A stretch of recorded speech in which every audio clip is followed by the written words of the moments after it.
Live from the chicken wing capital of the world, Buffalo, New York. You're listening to the Childcare Bridge Podcast, your source for the best tips, tools, and tactics on how to market and grow your childcare center, ensuring total domination. Total domination.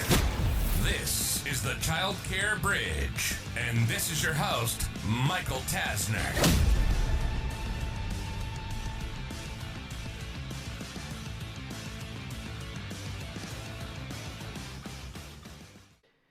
Hello and welcome to episode 19 of the Childcare Bridge. Today, I'm going to give you my predictions and some of the different things that you need to make sure you're thinking about and incorporating into the coming year.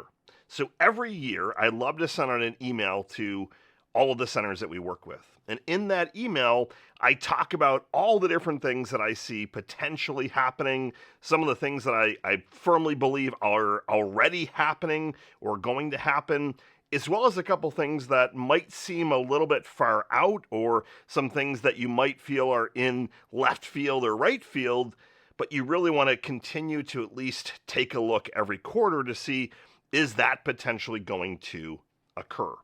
So I'm going to rapid fire some of the different things that I'm seeing, some of the trends, and just some of the things that, again, that you really need to keep in mind for the upcoming year. And these are in no particular order, except I'll save my favorite for last.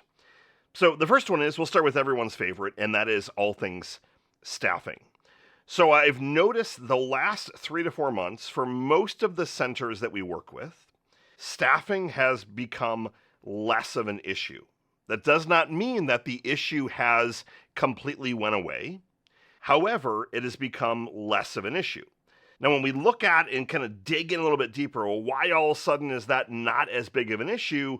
The economy has continued to go in the wrong direction, and people are getting a little bit more nervous about changing jobs. Now, are people changing jobs? Are they jumping from one place to another to make another $1 or $2 an hour? Yes, that's still happening, but we're not seeing that mass exodus that we saw earlier in the year and last year.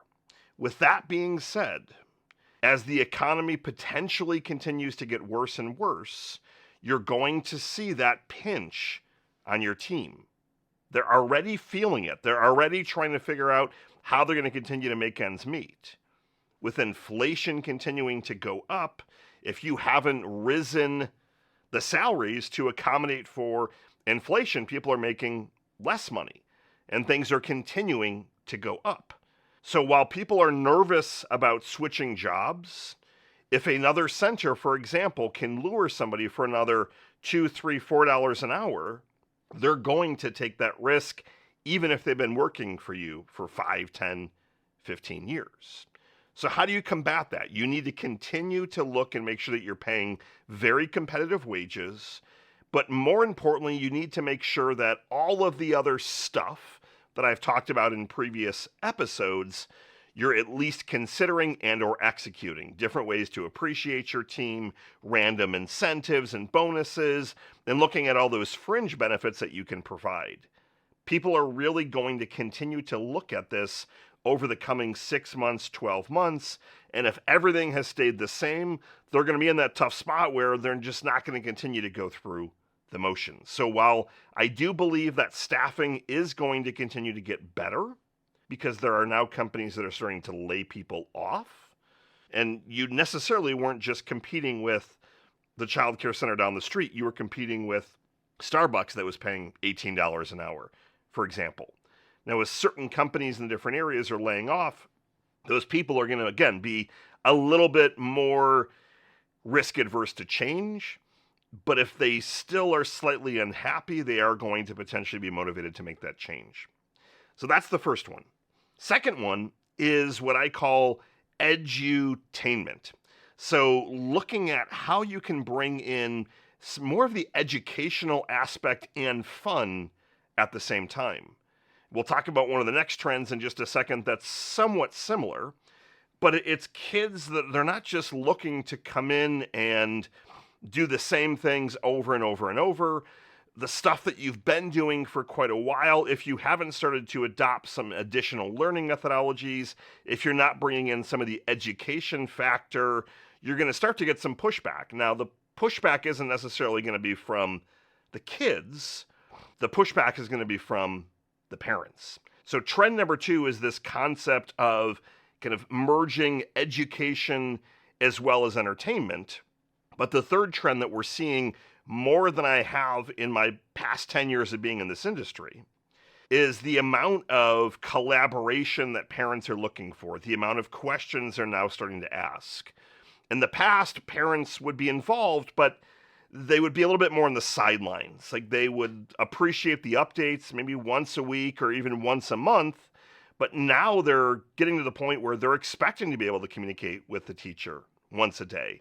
They're asking questions about the curriculum. They're asking to see progress reports. As more and more of that upward pressure of their expectations and also the value for that, what they're getting for the money essentially, and it comes back to that money conversation. Yes, they want to continue to see their kids learn, grow, and thrive, but the money piece is going to kind of cascade across many of these trends that we're looking at.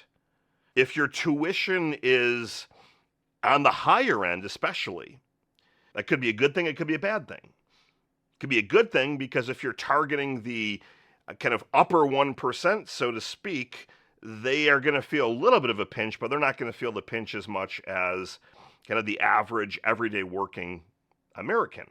The other thing, though, is if you're on the upper side of things and you're catering more to middle-class America, they are really going to start feeling that pinch, and that's when you're going to start to see more pushback, more questions, more, what am I getting for my money, rather than just a safe place and a good education for my son or daughter. But what else am I getting? What kind of access do I get? Is there going to be progress reports? Are they going to learn additional skills that are going to help them in the real world, for example? So you're going to see a lot more collaboration and a lot more kind of demands from parents, for the teachers, for the directors, and potentially even for the owners. The next trend is essentially all things hybrid / additional flexibility. And this one could be a disruptor, not in a great way. So if you look at this whole kind of economy of work from home, work at the office, and you start to look at where the numbers lie, but also what percentage of people feel that they can work from home and keep an eye on their son or daughter, or they can keep an eye and even deliver an education. So there's all these different baskets that people start to fall in. So if you have a married couple, for example, or a single working mom or working dad, and they're going to the office, they need to have care. And most likely they're going to need and want full time. If you look at the hybrid side of things, let's say one or both of those parents works from home, and they might try and stack, let's say Monday, Wednesday, Friday to be the really busy days at the office where they have more meetings and they don't want that disruption of their son or daughter or multiple kids disrupting them. But they might say, well, I'm going to try and have a lighter day on Tuesdays and Thursdays. So they might want to enroll part-time, but more so what we're starting to see is they're enrolling part-time, but they're trying to also get some of the benefits of being full-time. For example, they might want to try and do the curriculum themselves. We're starting to see a lot of parents that are actually asking for curriculum materials and say, hey, I would rather they go there a couple of days a week, but I want to try and save some money. So I'm going to have them with me 2 days a week, but I want to keep them consistent on what you're teaching. I've never seen that before. A lot of times it would be full or part-time, but in the part-time side of things, the parent typically wasn't trying to jump in and take over the training, the education, but we're starting to see that for one of the first times ever. So you might get a lot more requests for flexibility. You also might have to really work hard on your ratios. So as you're looking to maximize profitability, If you've got capacity for 100 and you tell me, great, I've got 100 enrolled, but 60 of those are part-time, you're leaving a lot of money on the table. So you're going to have to look at how can you maximize those ratios to fill in the extra slots to where, well, maybe you need to enroll 120 or 130, for example, so that you're starting to work on those schedules. So this hybrid, as well as almost an expectation that hybrid is a solid option, is going to continue to grow and grow as the time continues to pass.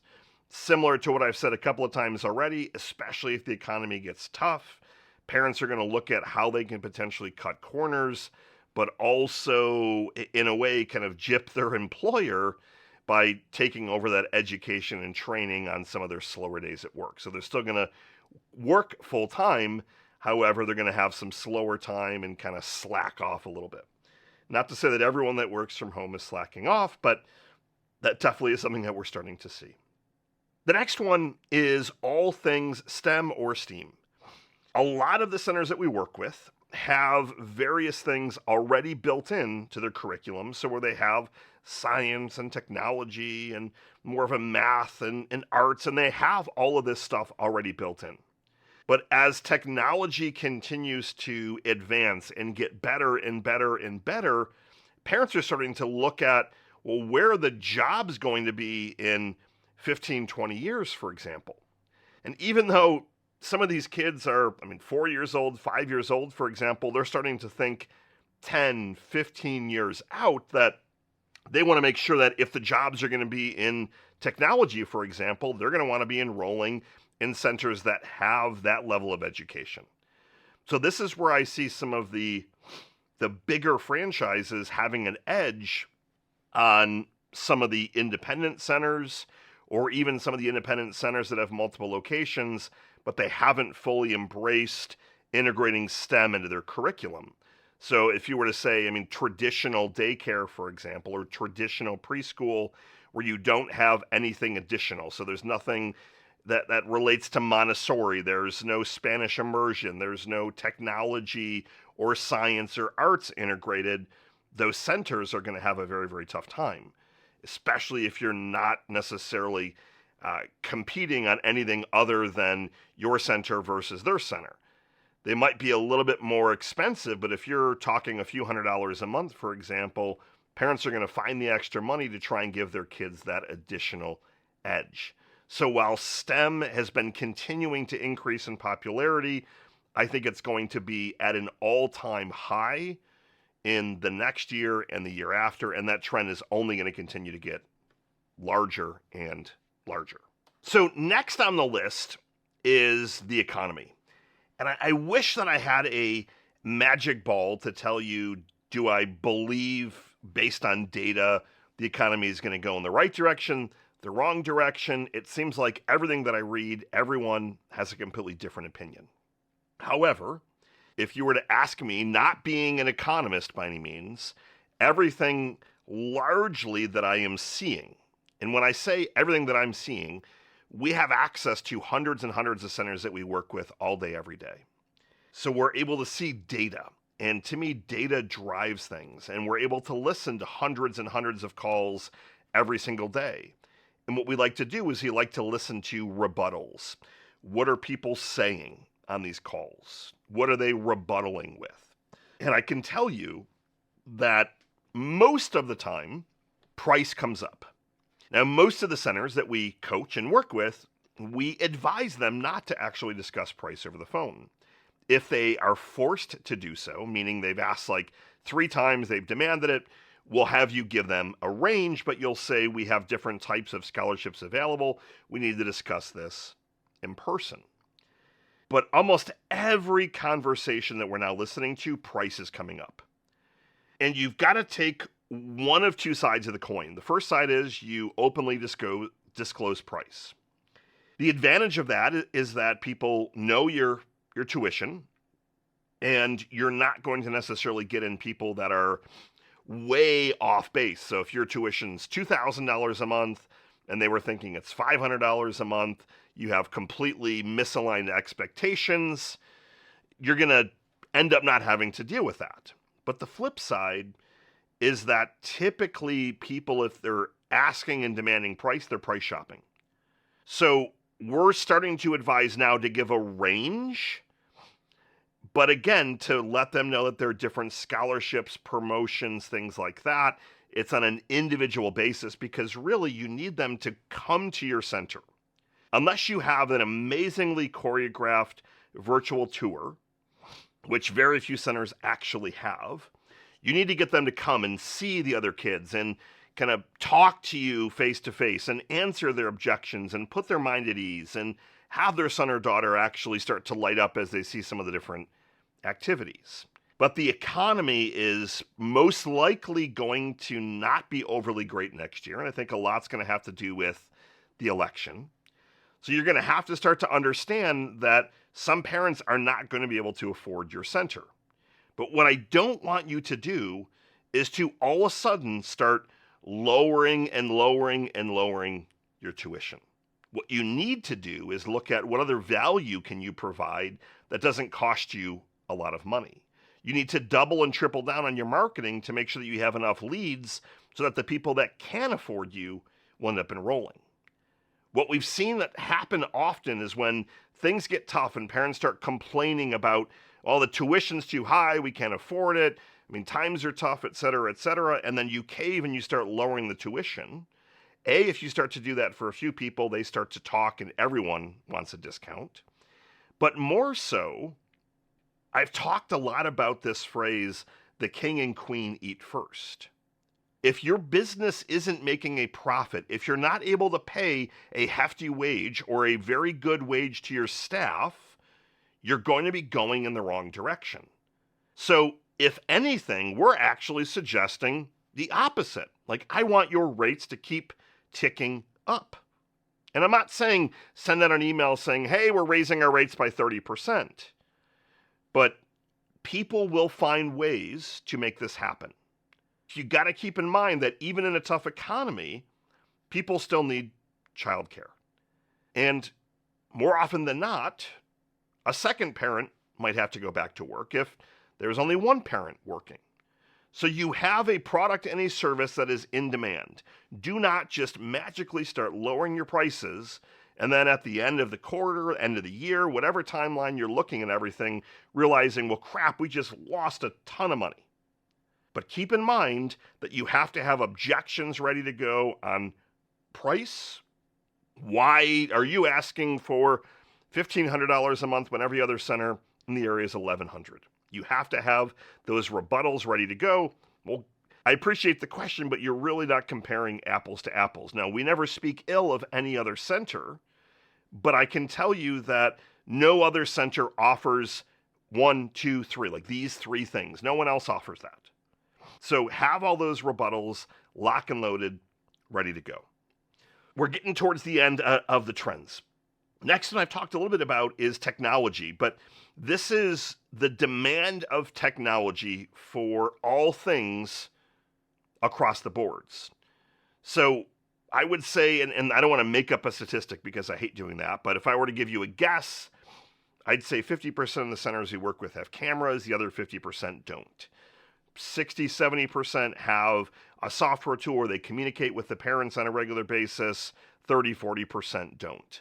So the demand of technology, the expectation of technology with being able to have an app, for example, being able to easily communicate without having to leave a letter in someone's cubby, for example, being able to go and check on your son or daughter via camera if you wanted. Those things are starting to get asked for more and more and more.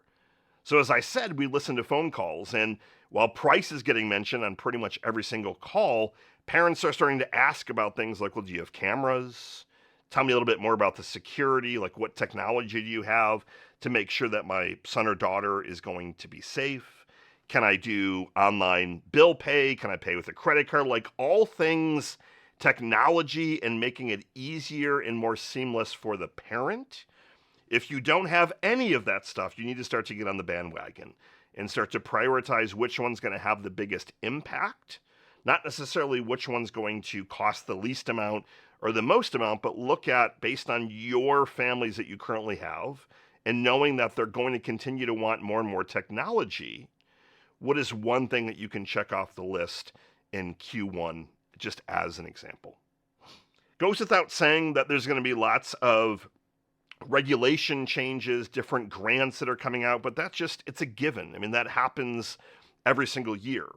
But I do believe it's largely going to be dependent on kind of what does the economy look like in the upcoming year, what president gets elected, Democrat versus Republican, very different types of policies when it comes to schooling and childcare. So you definitely want to make sure you're paying attention to everything, make sure you're capitalizing on all the different grants, but continue to expect to see more and more changes, more and more regulation, and even potentially more and more places offering free preschool. So if you've got to get on those lists, for example, to make sure that you're one of the vendors, make sure that you take care of that. Last but not least, my favorite trend that very, very few centers have adopted. And quite frankly, it's one that I think is going to confuse most centers. You've been hearing about all things artificial intelligence, all things AI. And I could tell you that it's going to disrupt your business, but I'd be lying because it already is disrupting your business. So AI, without getting into all the nitty-gritty, should be seen as a tool that you can use to enhance the experience of the kids and or enhance the experience of the parents. So for example, let's say you have your own curriculum. What if you were to take that curriculum, put it through an AI tool, and there are dozens of different tools, and tell the tool, here are the 4 different types of kids that I have. I have some that are very fast learners, slower learners, good at this, challenges with this. Take my curriculum and revise it for each of those types of kids and spit it back to me. And in 5 minutes, you literally push a button and you have a revised curriculum. So your ability to start to deliver more of a Montessori type of curriculum without having to be extremely versed in Montessori or having Montessori certified teachers, for example, can literally be had by leveraging some AI tools. You can make sure that you're producing more content for social media, as an example. You can produce dozens of different newsletters to send out for parents. You can draft sample emails to send to try and get strategic partners in the community. AI is unlike anything that you could ever imagine in terms of what it can do over the next 6, 12, 18, 24 months. I could deliver a whole episode, and maybe that'll be the next episode I do, on how AI is going to disrupt your center. But even in the smallest of ways, start leveraging a tool like ChatGPT and just start to test the waters so that you're starting to see the potential. I need you to be able to see what's potentially coming. There's a great book called, I believe it's Your Next 5 Moves by Patrick David Bett. And it's all about you being able to see several steps ahead. So my goal in today's episode is to tell you that AI is going to disrupt things. The economy is going to potentially get worse. Most likely it will. Bigger centers that have more technology are going to try and put you out of business. If you start to think your next 5 moves and start to think ahead to where you can outsmart and outthink and outmarket. And that is the key to all of this. I'm a marketer through and through. And I am 110% convinced that marketing above all, when I've taught you about what makes up a no-joke childcare center and the 4 M's, and the first M is marketing, the better your marketing, it starts to solve all of these different challenges. All of them. If you're leveraging AI in your marketing, for example, if you're growing your leads, thus growing your enrollments, you can start to raise your tuition. You can attract better talent. You can buy and invest in more things. You need to make sure that you have that interest. You need to make sure that people know you. They know where you are. They know your brand, what you stand for, your stories, and it all comes back to marketing. It's been a wild ride this year. I hope you have a wonderful rest of your year. And let's have an amazing year next year. Michael Tasner signing off for the final time this year. Good morning, good afternoon, and good night. See ya.